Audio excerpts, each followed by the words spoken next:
10:15 वाजता चोपडा शहरामध्ये एका लग्नाच्या कार्यक्रमामध्ये एकाने एका मुलावरती गोळीबार केलेला आहे। याचा मागचा इतिहास असा आहे, अविनाश वाघ म्हणून हे मुलगा पुण्यात राहणार आहे आणि तृप्ती वाघ म्हणून ह्या मुलींसोबत लग्न केलं होतं 1 वर्षापूर्वी आणि दोन्ही लग्न करून पुण्यात राहायला गेले होते आणि या लग्नाला मुलींचा वडिलांना विरोध होता आणि तेव्हापासून त्यांचा विरोध चालूच होता आणि आज ही मुलांचं नातेवाईकांचं इथं लग्न असल्यामुळे हा मुलगा अविनाश आणि तृप्ती दोघा इथं चोपडा शहरामध्ये आल्या होत्या।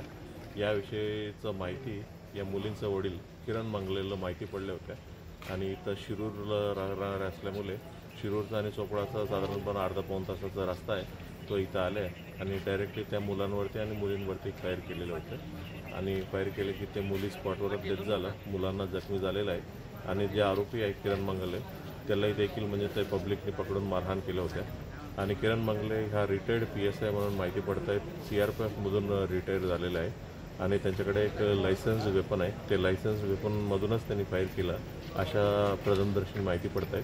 आणखीन इन्व्हेस्टिगेशन करते आणि काय डिटेल असेल तर आपल्याला सांगण्यात येईल। सर त्यांच्यासोबत अजून कोणी होतं का आणि त्यांना काही ताब्यात घेण्यात आलेलं आहे? आता फायर केलेल्या ठिकाणी त्यांच्यासोबत कोणी नव्हत्या असं माहिती आहे, म्हणजे अजून कोणी आहे का, कोणी मदत केली का या विषयावर आम्ही तपास करून जरी असून कोणी निष्पन्न झालं त्यांना देखील म्हणजे आम्ही कारवाई करणार आहे, अटकेची कारवाई। आता सध्या FIRचं दाखल करण्याची प्रक्रिया चालू आहे, स्पॉट पंचनामा आणि इतर गोष्टी चालू आहे। सर एकूण किती राऊंड फायर झाले? गोळी लागली नाही, मुलीला गोळी लागली का सर? ती माहिती एकूण किती राऊंड फायर झाले सर? आम्हाला अजून एक्झॅक्टली सांगता येत नाही। आता साधारणतः तिथं 3 पुंग्या भेटलेल्या आहेत, कॅटरीज भेटलेलं आहे, मग अजून किती फायर झाले का या सर्व गोष्टी तपासात निष्पन्न होईल। ओके,